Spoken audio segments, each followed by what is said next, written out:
Hello, नमस्कार दोस्तों। आप सबका मेरे इस नई वीडियो में हार्दिक स्वागत है। उम्मीद करता हूँ अच्छे होंगे। दोस्तों, आज के इस वीडियो में हम बात करेंगे लेज़र पावर इंफ्रा कंपनी के आईपीओ के बारे में। इस वीडियो में हम जानेंगे कंपनी के फंडामेंटल्स के बारे में, इम्पोर्टेड आईपीओ डेट्स के बारे में और साथ ही कंपनी की वैल्यूएशन, कंपनी काम क्या करती है उसके बारे में बात करेंगे। कंपनी का अभी करंट ग्रे मार्केट प्रीमियम उसकी बात करेंगे और साथ ही हम जानेंगे क्या हमें इस आईपीओ में अप्लाई करना चाहिए, नहीं करना चाहिए, करें तो लिस्टिंग गेन के हिसाब से या लॉन्ग टर्म के हिसाब से। तो वीडियो में बने रहिए और बिना समय गवाए इस वीडियो को शुरू करते हैं। उससे पहले दोस्तों, मेरे ऐसे ही वीडियो देखने के लिए मेरे चैनल को सब्सक्राइब करें और बेल आइकन को प्रेस कर लें। तो चलिए बिना समय गंवाए वीडियो को शुरू करते हैं। सबसे पहले हम बात कर लेते हैं कंपनी के कामकाज के बारे में। तो दोस्तों, ये कंपनी पावर केबल का निर्माण करती है और साथ ही कंडक्टर्स का निर्माण करती है। जो power cables, high power cables आती हैं, उनका निर्माण ये कंपनी करती है। इस कंपनी की 3 मैन्युफैक्चरिंग यूनिट है जो कि वेस्ट बंगाल में स्थित है और ज़्यादा इसका कामकाज ईस्ट ईस्ट ऑफ स्टेट में होता है और ये मुख्य रूप से अपन पावर केबल्स का निर्माण करती है जो इंफ्रास्ट्रक्चर में पूर्ण रूप से काम में लेती है।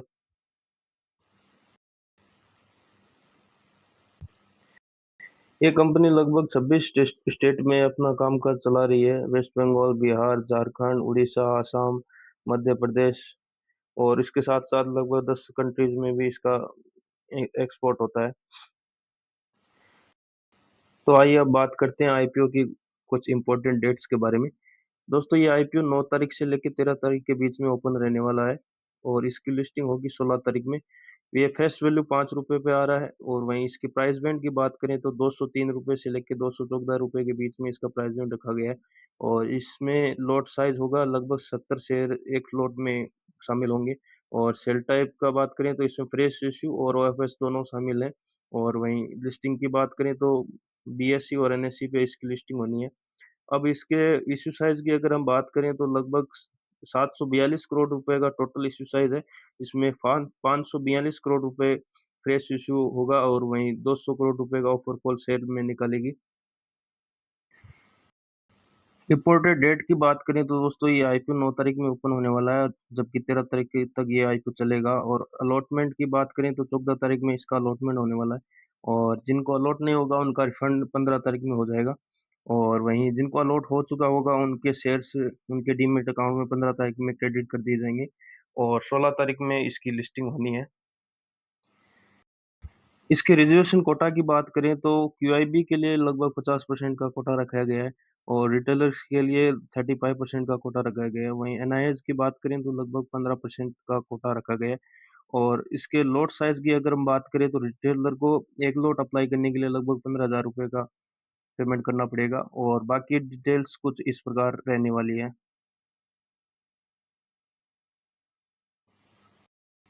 अब हम बात कर लेते हैं कंपनी के फंडामेंटल्स के बारे में। दोस्तों, इसके फंडामेंटल्स 2024 से लेके 2026 तक 3 साल के दिए गए हैं। इसके एसेट्स में हम देखें तो हमें साल दर साल ग्रोथ देखने को मिल रही है।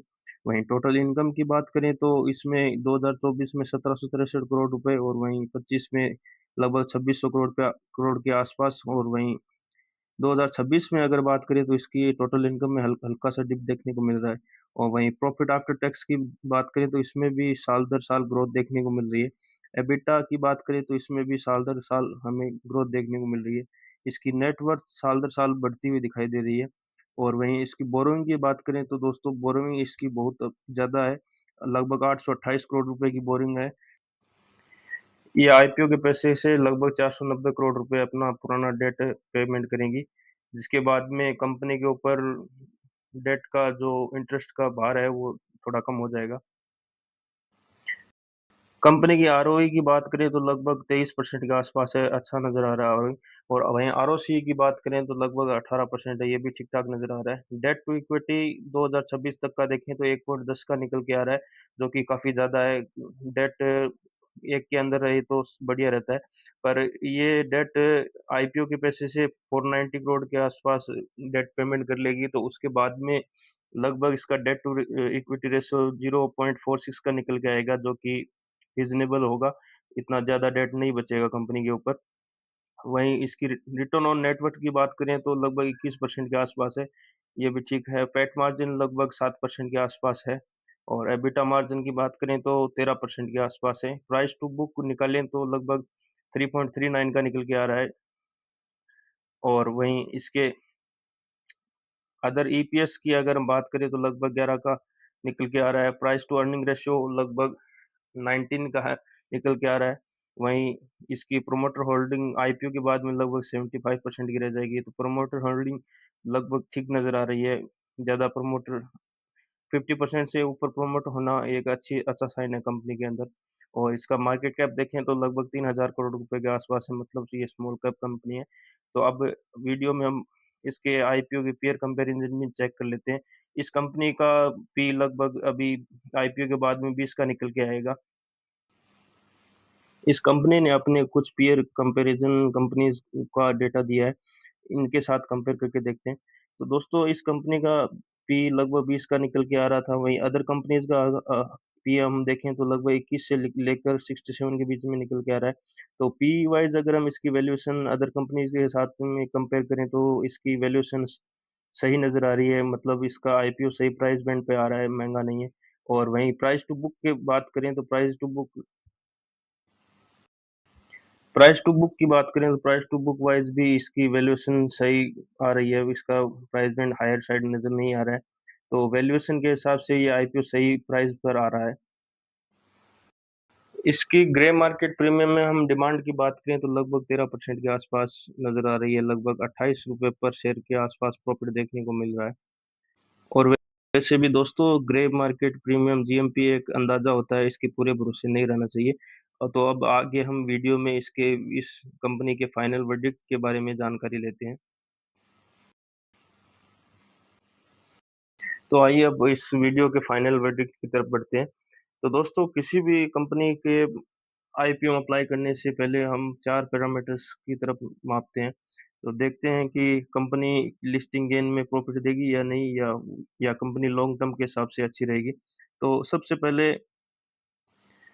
सबसे पहले अगर हम बात करें कंपनी के करंट ग्रे मार्केट प्रीमियम की, तो लगभग 13% के आसपास है।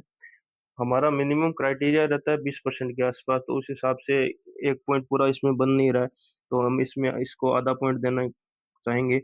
और वहीं फंडामेंटल देखें तो कंपनी के फंडामेंटल अच्छे नज़र आ रहे हैं, हालाँकि डेट थोड़ा ज़्यादा था, पर आईपीओ के पैसे से ये डेट 490 करोड़ का डेट पे कर लेगी, तो उसके बाद में इसका डेट ऑलमोस्ट कम हो जाएगा।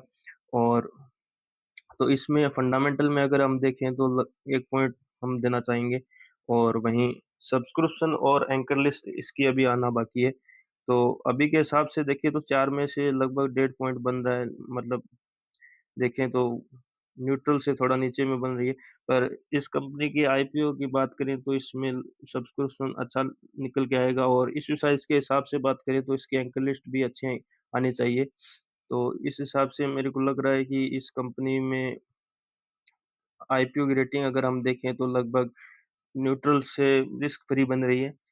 इस वीडियो का डिस्क्लेमर ऐसा है दोस्तों, इस आईपीओ में अप्लाई करने से पहले अपने वित्तीय सलाहकार की सलाह अवश्य लें। मेरी तरफ से किसी भी प्रकार का बाय और सेल का रिकमेंडेशन नहीं है। पर्सनली मुझे पूछे तो ये कंपनी मुझे ऑलमोस्ट रिस्क फ्री आईपीओ नज़र आ रहा है। इसमें हमें लगभग 10 से 15% के बीच में प्रॉफिट लिस्टिंग गेन देखने को मिल सकता है। और मेरे ऐसे ही वीडियो देखने के लिए मेरे चैनल को सब्सक्राइब करें और बेल आइकन को प्रेस कर लें। धन्यवाद।